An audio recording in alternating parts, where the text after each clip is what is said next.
Conteúdo de certa forma, é injusto criar para os sobreviventes a ideia irrealista de que o luto pode simplesmente ser resolvido e ter um fim suave. É mais saudável, mais honesto e mais seguro reconhecer que esse luto virá à tona de tempos em tempos, desencadeado por qualquer coisa, desde um evento familiar a uma postagem em redes sociais, ou até mesmo uma conversa rápida com um amigo que você não via há tempos e encontrou no supermercado. O que acontece na segunda-feira? Essa pergunta pode soar familiar para alguns. Recentemente, eu estava conversando com alguns amigos da época da faculdade, nos anos 80, e uma delas, me dando um conselho profissional, perguntou: "Você se lembra do filme O Clube dos Cinco? O que acontece na segunda-feira?" E naquele momento, a ficha caiu. Para aqueles que não viram o filme, que é um clássico, a história se passa durante uma detenção de sábado, o dia inteiro, em uma escola. 5 estudantes de grupos completamente diferentes são forçados a conviver. Ao longo do dia, eles se abrem, formam laços inesperados, e no final, um deles olha para o outro e pergunta: "O que acontece na segunda-feira?" É uma referência ao fato de que aquela bolha surreal de conexão e vulnerabilidade daquele sábado seria totalmente diferente na segunda, quando todos voltassem para a realidade da escola, para suas panelinhas e hierarquias sociais. Mas não era exatamente sobre o filme que minha amiga estava falando. Ela usou a metáfora para se referir a soluções de cura de curto prazo. Por exemplo, alguém que participa de um workshop de meditação de um dia ou um retiro de yoga no fim de semana.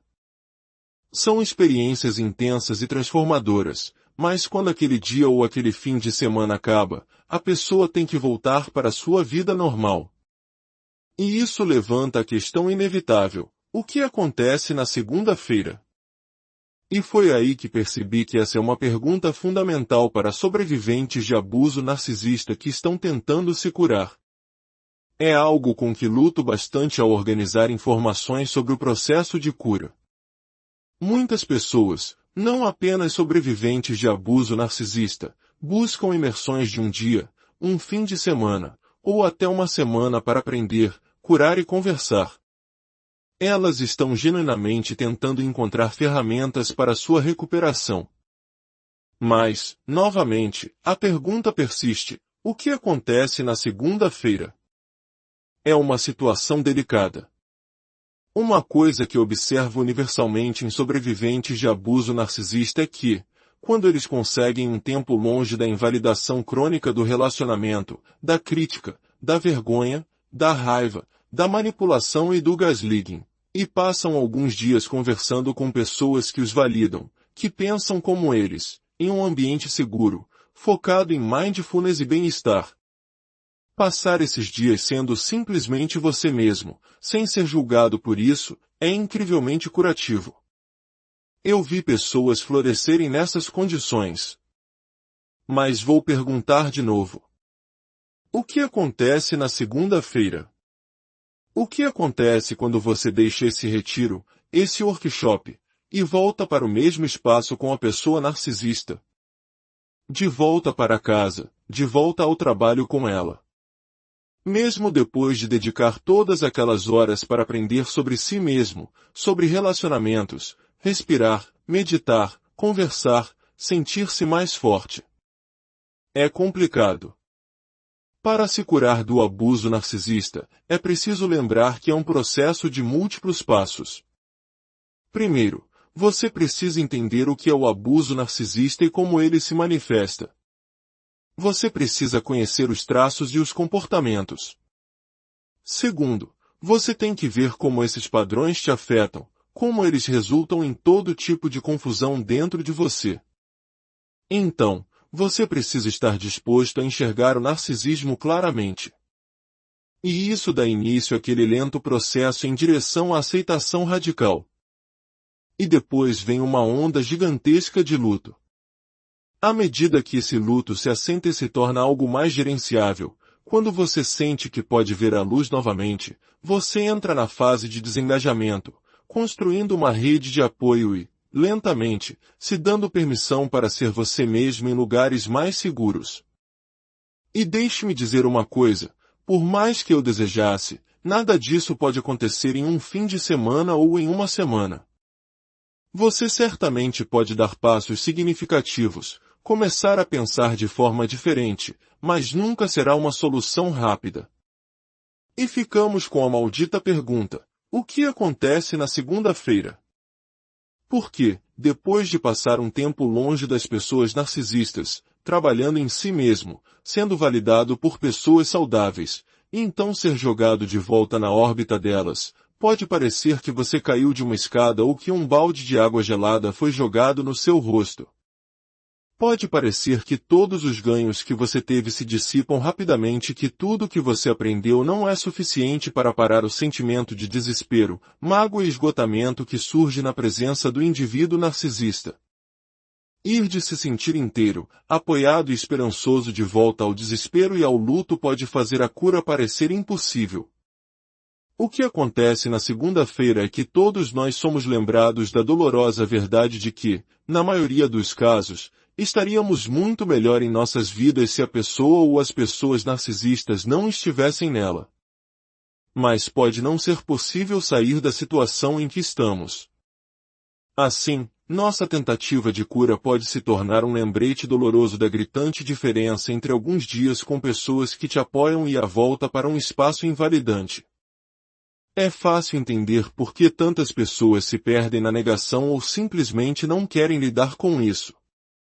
Se você sente que não pode fazer grandes mudanças, como sair do relacionamento, o contraste é simplesmente desestabilizador demais.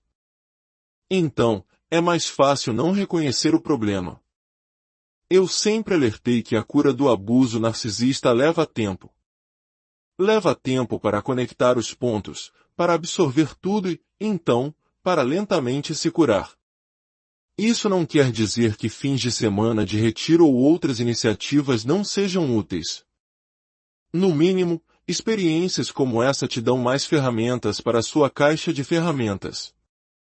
Elas podem fortalecer sua aceitação radical, te ajudar a navegar pelo luto e te dar estratégias para se desconectar e não perder a fé enquanto você reconstrói sua individualidade. Porque a segunda-feira sempre chega. E depois de alguns momentos de gaslighting, a determinação que você tinha pode simplesmente desaparecer. A chave é reconhecer que a cura são pequenos passos subindo uma montanha íngreme. Não há mágica. É um trabalho duro, brutal, doloroso, com realizações de partir o coração, saltos corajosos no desconhecido e uma escavação de si mesmo. E isso não se aplica apenas a retiros de cura. Às vezes, você pode simplesmente passar 3 dias com velhos amigos, um fim de semana onde você se sente visto, ouvido e humano novamente. E então, você tem que voltar.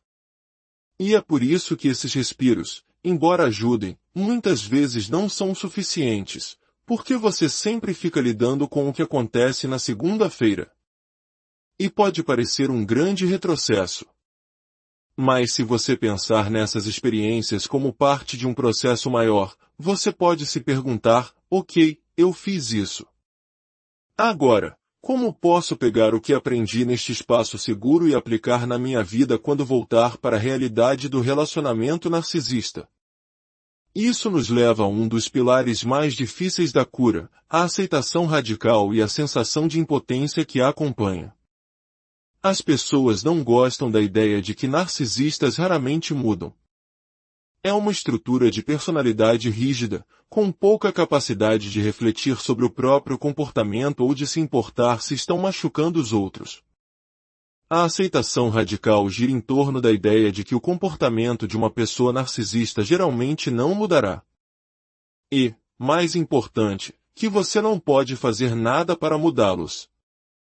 Quando você realmente internaliza isso, por mais doloroso que seja, é aí que a cura realmente começa a virar o jogo. Tive a oportunidade de conversar com pessoas de várias partes do mundo, e ouvi histórias de partir o coração sobre batalhas de custódia, onde questões de imigração e cidadania tornavam tudo ainda mais complexo.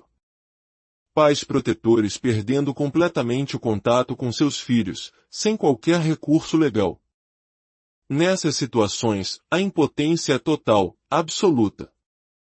E ao ouvir essas histórias, vi depressão, ansiedade, estresse pós-traumático, mas muitas dessas pessoas ainda estavam funcionando. Tinham empregos, amigos, e faziam o melhor que podiam para manter suas vidas, apesar da pesada realidade de terem perdido seus filhos. As circunstâncias as tornaram completa e totalmente impotentes. Para elas, a resistência era inútil. E o que observei foi que isso pressionou o botão de avanço rápido na aceitação radical delas, da maneira mais trágica possível. Então, o que fazemos quando não há absolutamente nada que possamos fazer para mudar uma situação? Somos forçados a encontrar um novo caminho, um novo norte. Porque, caso contrário, nós desmoronamos. Existe um luto enorme. O luto de perder os filhos, de perder a vida que pensavam que teriam, de não ter apoio. O luto de que absolutamente nada podia ser feito. Era como sentar-se com alguém que recebeu um diagnóstico terminal. A lição para aqueles de nós que talvez tenham mais opções é que a esperança pode ser dolorosa. Ter opções e recursos, de certa forma, torna as coisas mais fáceis e mais difíceis ao mesmo tempo. Porque, enquanto pensamos que uma porta está minimamente entreaberta, um novo advogado, uma nova tentativa de conversa, uma nova estratégia, a ruminação continua. Nós continuamos tentando consertar o inquebrável. Talvez se eu disser desta forma, talvez se eu apenas não reclamar, talvez se eu cuidar de tudo sozinho e nunca precisar de nada, então isso pode funcionar. Conhecemos essa barganha. Fazemos promessas impossíveis a nós mesmos. A impotência pode ser o sentimento mais difícil de suportar. Estamos em um mundo que nos diz que sempre podemos fazer algo, que podemos resolver as coisas. E sentir-se impotente para mudar alguém que amamos, para parar o abuso, para fazer um sistema familiar funcionar de forma segura. É devastador. Mas essa impotência é o núcleo da aceitação radical. Talvez seja por isso que tantas pessoas resistem a ela. A ideia de que não há nada que você possa fazer. É preciso coletar os dados. A 10ª tentativa, a 100ª, a 1000ª. Em algum momento, a conclusão chega, ok, não há nada que eu possa fazer. E então, a escolha é entre desistir ou se levantar e continuar a viver, armado com o conhecimento de que não há mais nada a ser feito naquela frente. Se você passou por um relacionamento narcisista, você conhece o luto. Não é o luto que sentimos quando alguém que amamos morre, um luto que, com o tempo, pode lentamente se resolver em um mundo diferente, mais suportável. O luto do relacionamento narcisista muitas vezes não termina enquanto ambos estiverem vivos. É um luto complexo e perpétuo. Porque mesmo com a aceitação radical, a dor e o dano não desaparecem. A aceitação radical te livra da autoculpa e te prepara melhor para o futuro, porque você não fica mais surpreso com as manipulações e traições. Mas essas coisas ainda machucam, mesmo quando não nos surpreendem mais. E nesses momentos de dor, o luto pode surgir de novo. O luto de como esse relacionamento te moldou. O luto do tempo perdido, das pessoas perdidas, de partes de si mesmo que se foram. Você pode ter contato zero, contato esporádico ou contato forçado, como na coparentalidade. E a cada vez que os comportamentos problemáticos se revelam, você pode não se surpreender, mas ainda sente raiva, frustração e aquela profunda sensação de perda e luto. O luto não se resolve. É a perda que continua se manifestando. Isso significa que você está condenado a ser triste? Não necessariamente. Mas você precisa estar preparado. Porque esse luto, como um punhal de gelo, pode inesperadamente te atingir. Parte da cura é ter expectativas realistas não apenas sobre o narcisista, mas também sobre o seu próprio luto. Reconhecer que é inevitável que você fique triste ao encontrar e reencontrar essa dor. A cada feriado em família, a cada interação, o luto pode te atingir de novo. E isso não é um sinal de que você não se curou. É um lembrete de que a cura é bagunçada, complicada e definitivamente não é linear. A parte mais difícil é que a maioria das pessoas ao seu redor não vai entender isso como luto. Elas dirão coisas como, mas a pessoa não morreu? Ou quando você vai superar isso? O luto é um companheiro de viagem. Na maior parte do tempo, ele está quieto. Mas quando ele surge, é importante registrá-lo como o que é, um lembrete de uma perda tremenda e contínua. E recebê-lo com autocompaixão. Se o luto continua voltando, não significa que você não se curou. Significa que algo muito real aconteceu com você, algo que te machucou profundamente. E além disso, é algo que o mundo muitas vezes não está disposto a reconhecer. Então, como seguir em frente? Como começar a namorar de novo? Como confiar em novas pessoas? Essa é uma pergunta que recebo constantemente. Será que algum dia vou conseguir ter um relacionamento de novo? Eu tenho medo. A questão então se torna, do que você tem medo? E a maioria das pessoas diz, de me machucar. Ninguém quer se machucar. A dor psicológica é registrada no cérebro da mesma forma que a dor física, e pode ser ainda pior. O problema no relacionamento narcisista é que você olha para trás e pensa, eu fui enganado. Acreditei em tudo. Isso não só nos deixa sentindo-nos tolos, mas nossos sentimentos eram reais. E por isso, nos sentimos profundamente feridos. Mas, à medida que você avança, o instinto é se fechar, sentir que não pode confiar em ninguém. Você fica hipervigilante, com medo de perder os sinais novamente, de ser enganado, de se machucar. Minha regra geral é: 1 ano de pausa após o fim de um relacionamento narcisista. 1 ano sem novos relacionamentos ou encontros. Há muita cura para acontecer. Mas depois desse ano, e com o apoio necessário, o medo muitas vezes é uma mistura de se machucar e ser enganado novamente. A parte de ser enganado é muito sobre o ego. Ninguém gosta de se sentir tolo. Mas a culpa é de quem enganou, não sua. O verdadeiro medo é o de se machucar. O medo de ter que navegar pela confusão e manipulação novamente.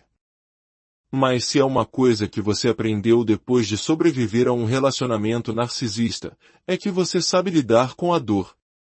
Você já passou pela parte mais difícil, aprender o que é o narcisismo, juntar as peças, curar a traição.